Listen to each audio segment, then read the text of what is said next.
next are colligative properties, and this is what happens, this is salt water, all right? This is what happens to salt water and why. That's just an easy way to explain it.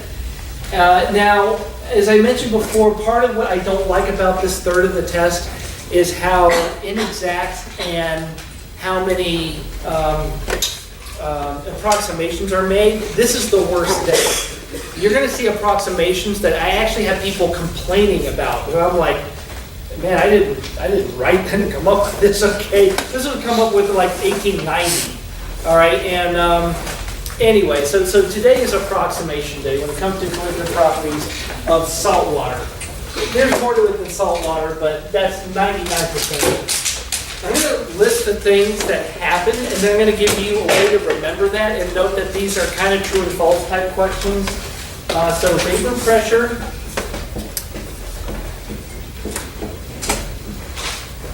goes down. I wanted to write a little arrow for shorthand, but that's kind of bad. Now remember, if I say the word vapor, I'm always going to be kind of careful to remind you that that means that that's a gas that came from a bucket of liquid. And that is kind of important, and you'll see why. So freezing point. Freezing point goes down. Okay, and you know that, of course, they put salt in the streets, not thanks to global warming, it's 90 out, but you know that one. So if I ask, like, what happens when you add salt to water, you can kind of follow your instinct. And of course, opposite to that is a higher boiling point. And to remember this, I recall in grade school, it was just like as they tried to introduce us like third and fourth graders to science things, they always mentioned how you add salt to water if you're at higher elevations because it doesn't boil at the same temperature. Is that right?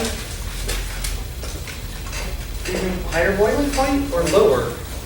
Goes down. It goes down, doesn't it? No, boiling point goes up. Temperature is no, it goes down. No, sorry, my bad. But yeah, higher boiling point. I'm just way distracted for reasons I just spoke about for 15 minutes. Boiling point goes up if you add salt water. The reason I got confused was that's why you add salt water with your high up, because that counteracts the fact that boiling point goes down if you're at lower pressure, so you add salt water to make the boiling point go up. So sorry about that. So a little grading Bob there. Now this is the one that's kind of the neatest, but you probably haven't thought about it, is you get higher osmotic pressure. And I'm going to put that in context of cells, right? You know that cells are salty little things, and they tend to absorb water as a result, and that's why they have shape.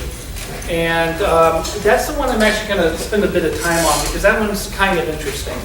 So remember, osmotic pressure applies to salt water, and it's only really relevant, well, it's relevant for a couple of things, like one thing it's relevant for is like trying to get seawater, get drinking water from seawater, which is, it is actually done on beach communities if the rivers that flow to them are actually too polluted to take water from, which is a problem. So in the south where I'm from, they tend to try to get salt water and use osmotic pressure to purify it so it's drinkable. It's very, the taste is, it's drinkable, right? It's potable, but the taste is horrible. So if you ever go to a lot of beachfront communities in the south, you want to get bottled water because the water from the tap is just, no, you don't want that at all. Okay, now to analyze all this, we're going to make the following assumption. We're going to make a couple, but this is a big one. The following assumption is solute is dilute and has no vapor pressure. Okay, now this is why we really only care about salt water, because Water tends to be salty. And generally, you don't, like seawater, right? That's most of the water on the earth is seawater. The water in your cells is like seawater. The amount of NaCl into it is not really that big. So that's why people like to just say the solubus dilute. Another reason is that you actually, NaCl is actually really pretty soluble in water. You can actually put in like into 1 liter, I think you can put 300 grams, and that is not dilute by any means. That's like a third of the weight. So, but it's really, unless you purposely salt water to that extent, you're not going to like find it, on the earth. It just tends not to come that way. Now, this may be a little bit of a handful to remember, so I have a way for you to do this. I mean, you saw me just screw it up, and actually I looked at this to get myself out of it. The way to remember this is to look at a phase diagram. And next Friday, we're going to do phase diagrams. Now, hopefully you've seen this before in freshman or in high school, but they basically look like this, and I'm drawing the phase diagram of water. And so what I have is pressure versus temperature. Pressure versus temperature. My bad, sorry. I was actually doing isotherms, thinking back first test. Pressure versus temperature is how we tend to draw phase diagrams. That's because pressure and temperature are intensive variables. Intensive variables define equilibrium. Remember, I said that a couple of times now. So this would be the solid region. This would be the gas, leaving this to be the liquid. And this, by the way, you notice that I didn't draw, I drew this gas-liquid line coming to an end. That's because there's these things called critical liquids or critical gases. That's the critical region. I'll get into that a little bit later, but I drew a little arrow because I can't really keep, these keep going up and up, right? There's no limit to high pressure. Okay, the way to keep this straight is just try to remember, so don't remember this, remember this. Basically what happens when you add salt to water is that these lines turn to the left and down. That's how you do it, all right? Okay, now remembering that one thing gives you all this, and how does that happen? All right, so if you are at equilibrium between a liquid and a gas, all right, and of course that's the equilibrium line, that's why I drew a line there. What would you call this temperature? Let's give it a name. What would you call it? What's happening at that temperature? Right, it's boiling. It's the boiling temperature. Okay, now you have to draw it over to the new dotted line, and guess what? It's higher, right? Boiling point elevation. Right, there you go. Now I also said vapor pressure goes down. Here's a neat little factoid. All right, so when it comes to water, I think we're right about here. I have to put numbers on the graph, but I think we're approximately there. Here's a cool thing. This says that water is a liquid, but there's a neat thing about phase diagrams is they actually hide more information in here. If I draw a line down to the gas and then read off that pressure, what pressure is that? It's right. It's the vapor pressure. So remember the problem I did yesterday. I've been saying at 0 degrees, the vapor pressure of water is 600 pascals. It's just one of those things like 8.314 that I remember. The problem I did yesterday was at STP, the vapor pressure of water, I think, was around 3,000 pascals. I did it at the end of the time yesterday, I don't quite remember. But anyway, the neat thing about these phase diagrams is that that information is there. Notice that if you have to go down to the dotted line, your vapor pressure decreased. There you go. Now, hopefully this isn't too hard to figure out. Here is your what temperature? What was it? Melting.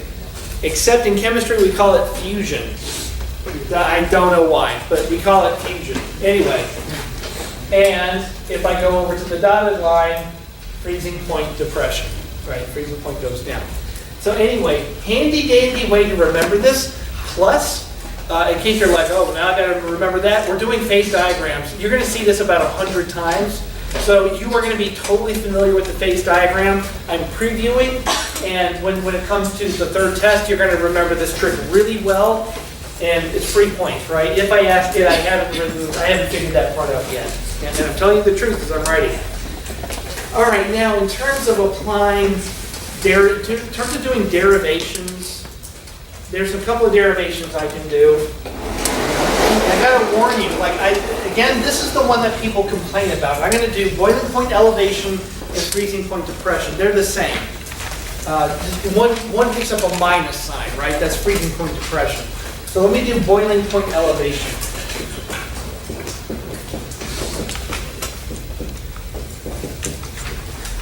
Okay, boiling point elevation.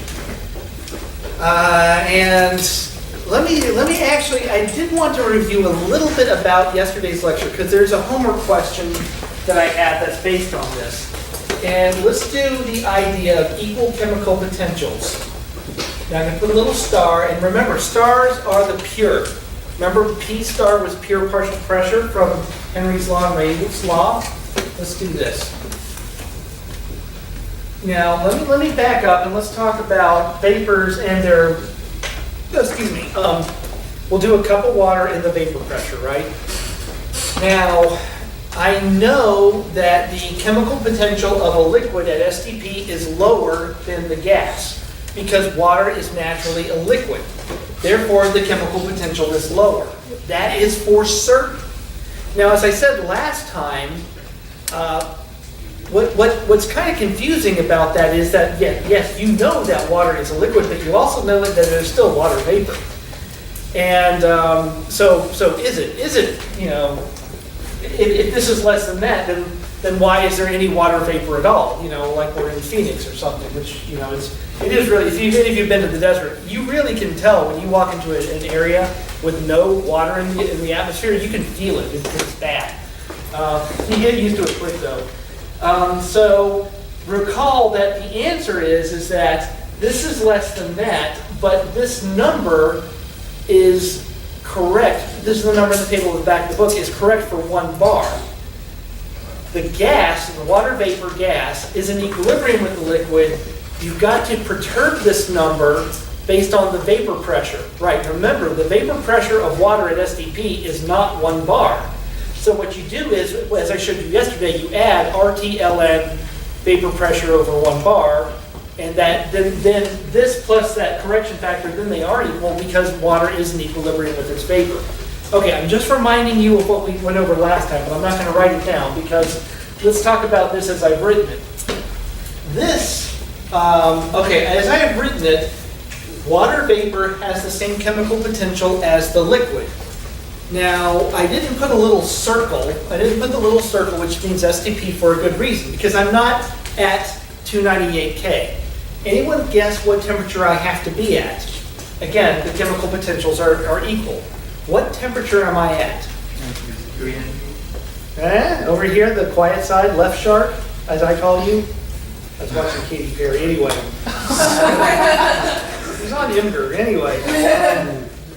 What temperature am I at? What? Boiling point, right. Right, so remember, this is boiling point. Remember, this is actually kind of how you define boiling point. Things boil, things boil water. We'll do water. Water boils because the chemical potential of steam is equal to the chemical potential of the liquid. That's why it's boiling. Okay, so I am at the boiling temperature, that's why I didn't put a little star. Now I'm going to add salt, and I'm going to add that to the liquid, so RT, and I'm going to use Rayleigh's law, right? So when I say chi B, that remember that's the solvent.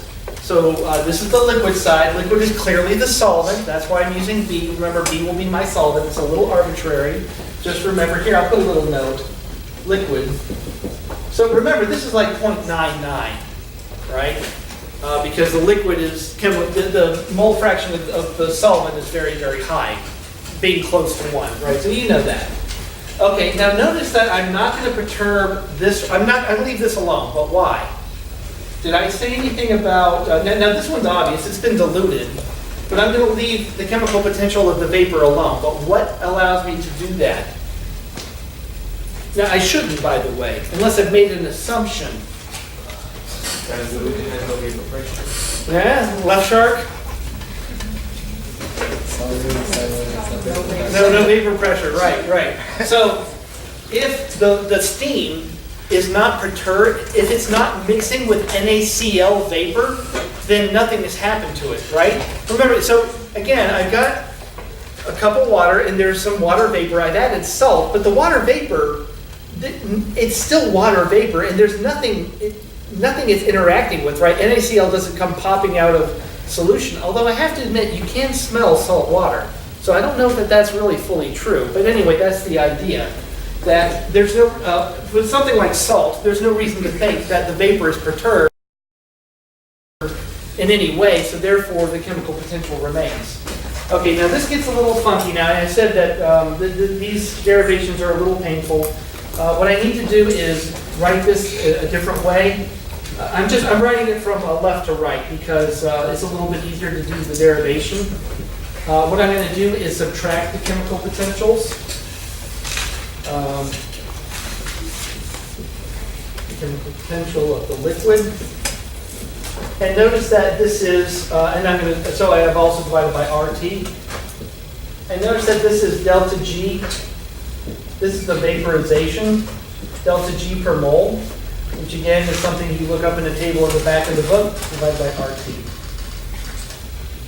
Okay, now one last bit here, and then I'm going to do something even that's odd by anyone's standard. Wait, what have I done? I've divided by RT. Sorry, I just caught that. So I'm going to divide by RT. Okay, that's correct.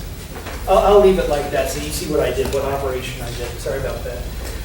What's really awkward is that when I add salt to water, I tend to think of the salt and not the water. In other words, if I'm going to calculate the mole fraction of something, I'm going to calculate the mole fraction of salt, not water, because that's weird, right? I mean, I can do it, obviously. I can do it because it's not hard. It's 1 minus the mole fraction of, I'll just call it salt water. So I was calling B here. Yeah, let me, sorry about this. Let me just say it's water. I was trying to make it generic, A and B, but let's just make it salt and water. Sorry about that. 1 minus the mole fraction of salt is, and this will make it a little bit neater. I'll toss this up here in a second.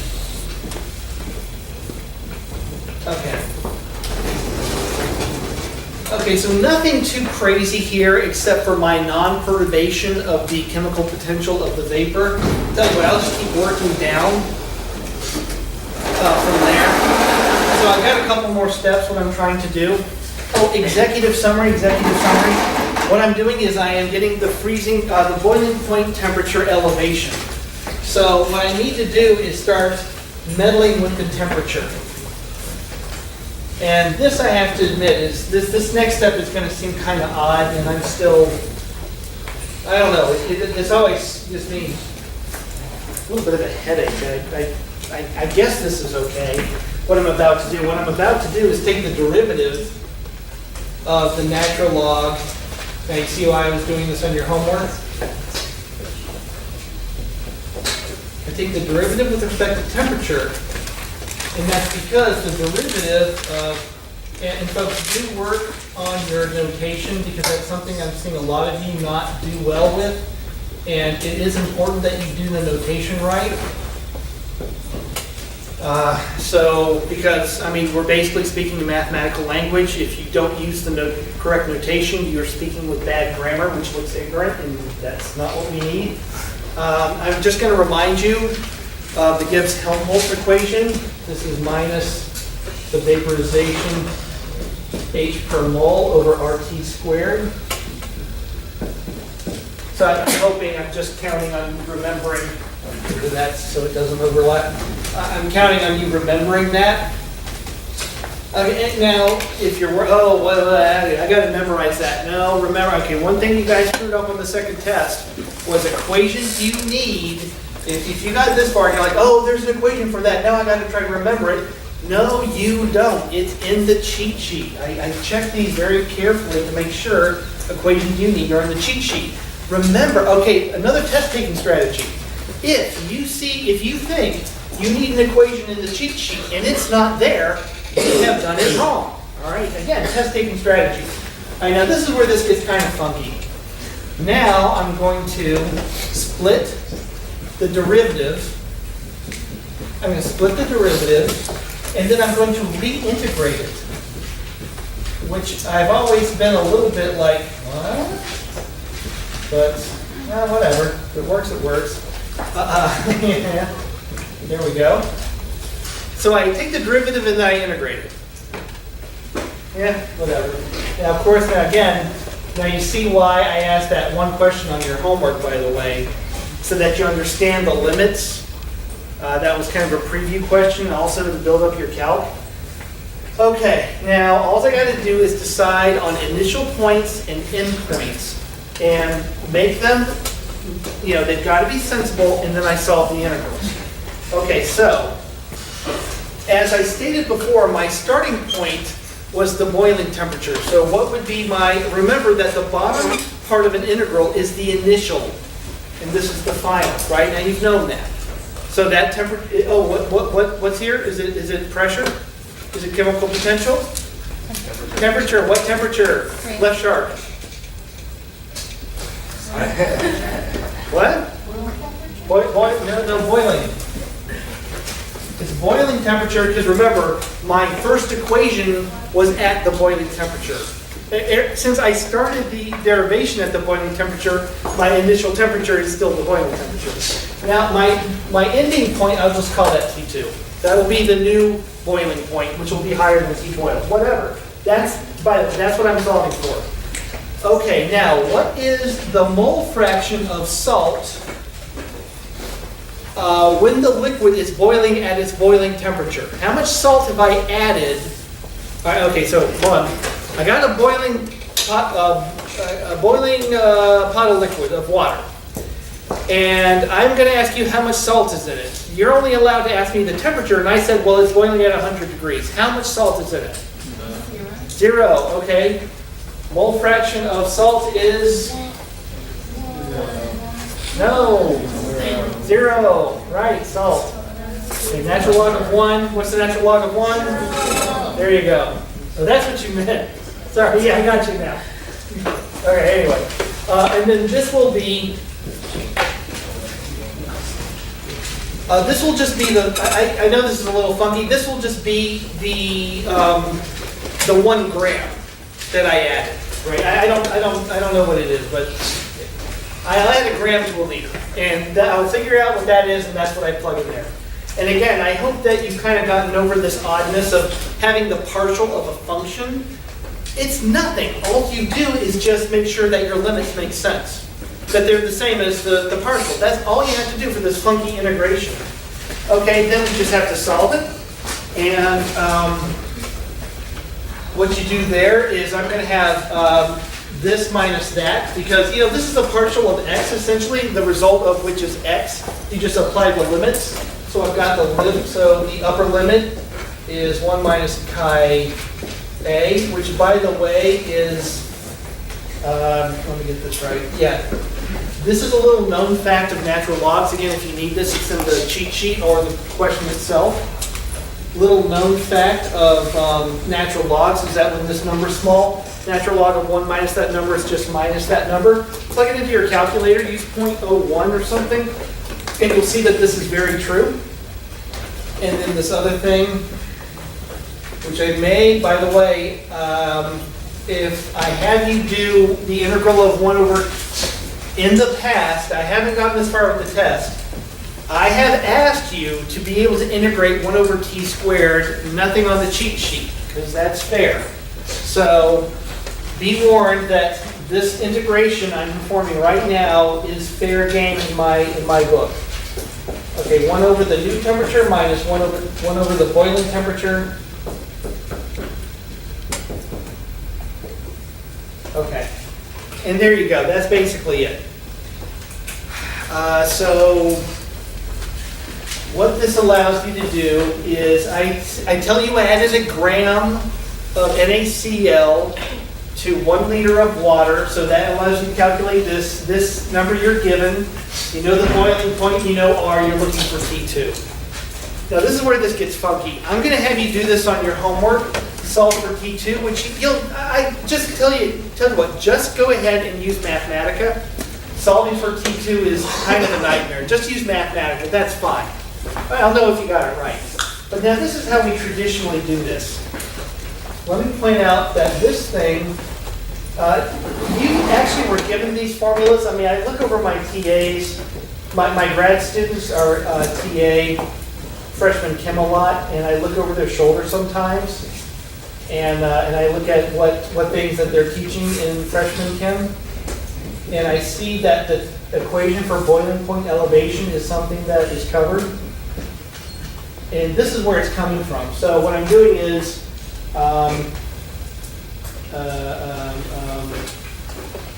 oops, I've done this in reverse, haven't I? Yeah, and this is minus,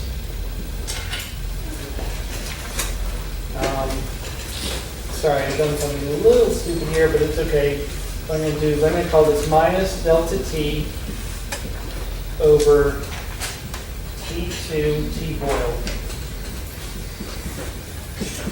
Okay, sorry if you haven't understood this. All right, what I'm doing is I'm simplifying this little factor with common denominator. I'm sorry, I flipped the terms. My bad. And I'm going to eat up that minus sign in a second. Sorry, not equal, kind of. Okay. Now, the point of what I'm doing here is I'm trying to solve for T2, but there's no good way to do it. It's just an algebraic nightmare. That's why I'll have you do it on with Mathematica. All right, what you can do is do common denominator, get it into this form, and then the approximation here is that T2 doesn't change much. Like in your homework, I believe it's you're looking for a 5-degree change elevation. So, 373 plus 378 isn't much different than 373 squared. That's the idea. Now, when you do this, God, this is, I did not plan this very well, to say the least. So I'm going to eat up the minus sign. I'm going to have chi A, delta H, H2 over R delta T over T boiled squared. Okay, so the point, and sorry, I need to be saying this is approximate. And then what you solve is delta T, and this ends up being chi A. Notice that the minus sign here and the minus sign here, I just cancel them out in case you're like a little bit like what the heck happened.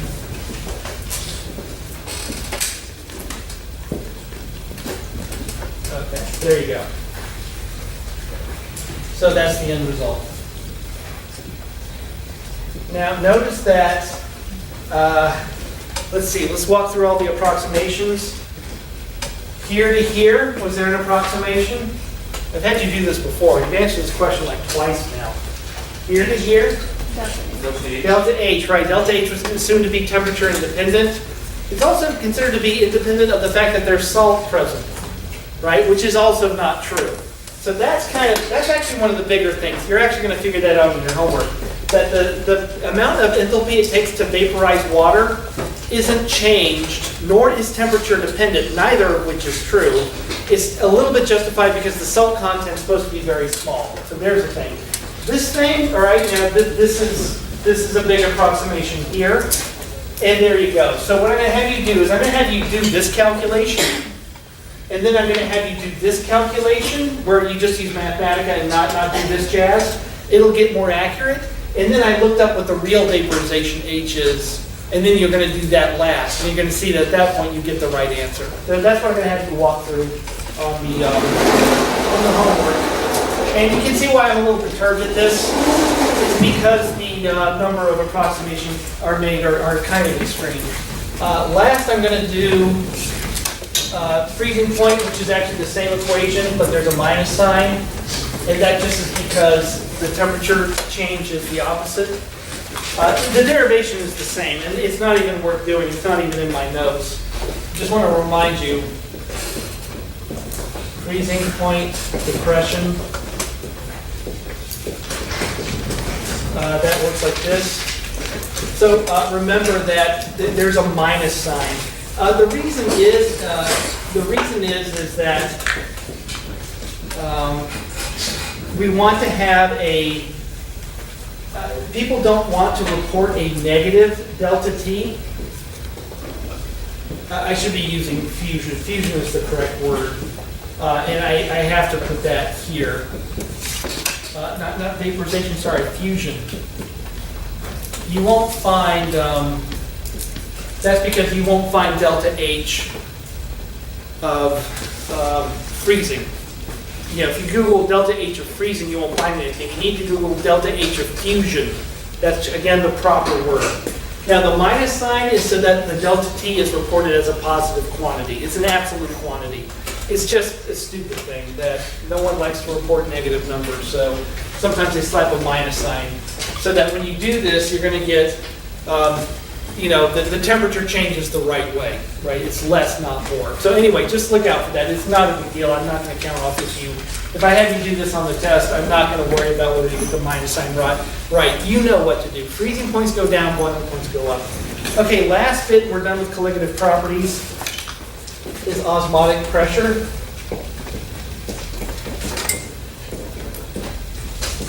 Your book does actually a remarkably good job with this. It's the best I'd ever seen of an explanation of osmotic pressure. And the way you do this is you build these little devices, these little U-tubes. And people actually do this because what you can do is put in biological membranes. So this is a membrane. Remember, the incredible thing about biology is all our cells have membranes that selectively allow salt to come and go based on the cell's needs, which is really just a starkly incredible thing. A question? Yeah, I just noticed that there's a discrepancy between the freezing point depression one. What's that? There's an R in the There's freezing an point, R but not that's in missing, I the. think. Oh, yeah, thank you. What did I think I just, yeah, thank you. Yeah, I just didn't write it. Right, my bad. It has to be right here. Yeah, that wouldn't make sense, right? R cancels. Yeah, RT would cancel H. Wait a minute. Is that right? Yeah, I would have. Yeah, That's right. Extract the T's good and the R. There would be a R on the opposite side, right? R is on the opposite side. That makes sense. Yeah, sorry about that. Thanks. I'll do some editing later. Okay, real quick, I just want to point out that salt water. So that's the salt.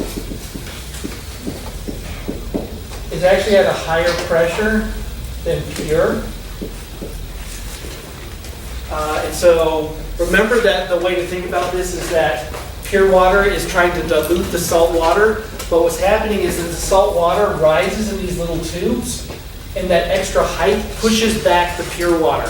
So again, pure water is trying to dilute the salt water. Nature just abhors, changes. But the salt water gets to fight back by pressure. But that means that the salt water is actually at a higher pressure. And what that means is, here, I can do this derivation in the next minute. Sorry, I'm kind of rushing. I've only got 1 minute. What happens is that you've got the chemical potential of the solution is not equal to the chemical potential of the pure liquid. They are not equal unless you take into account the fact that there is a dilution, right? And so this would be the salt. This would be the concentration of the liquid. That's actually not terribly important. One thing that's kind of funny about this is that this is not the same as that, right? And that's because this is under pressure. So let me add that.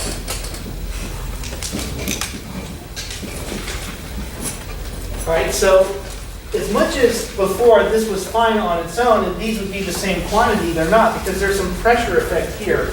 And to emphasize that, let me do this. This would be the pure liquid plus the change due to pressure. And we're going to call that extra pressure pi. And let's just do VDP. Remember, that's how chemical potentials change with pressure. Plus RT, natural log mole fraction of the salt water, of the water component technically. And that's equal to the chemical potential of the pure liquid. Technically I've written pure twice, that's kind of dumb. So notice that these cancel. Here, let me finish up. I just got one more step to do. The point of this is that, what I think is cool about this is that you have to take into account, this is the one time I've seen pressure matter when delta G, when we're doing these delta G calculations. Normally pressure doesn't really ever play a part because we live in a constant pressure world. This is the one time it does. Okay, so now what happens is, I've got, oh, that's V per mole. Damn it, sorry. Right, I'm in delta G land, right? So that's per mole. Oh my God, that's so pathetic. So pathetic. That's my low point in life. So what this ends up being is Vm E naught plus the osmotic pressure is equal to minus RT natural log of the liquid, which then ends up being equal to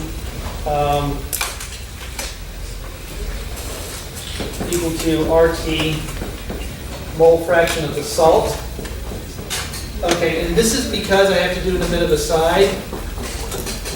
Mole fraction of the liquid is equal to natural log of 1 minus the mole fraction of the salt. I just did this, by the way, which is just minus the mole fraction of the salt. Okay, so minus. Okay, this thing ends up being pi Vm, and what you end up with is therefore pi V per mole is equal to RT, number of moles of salt over number of moles of water. Sorry, I should have done this in water. Sorry, my bad. Sorry, I'm going a little too fast. And what you end up with is PV equals nRT, where n is n is the number of moles of salt. Okay, there you go. Okay, sorry I was rushing there, my bad. Talked a little too much, but just follow through this. I'll review this again last time because I know I went a little too fast. So turning your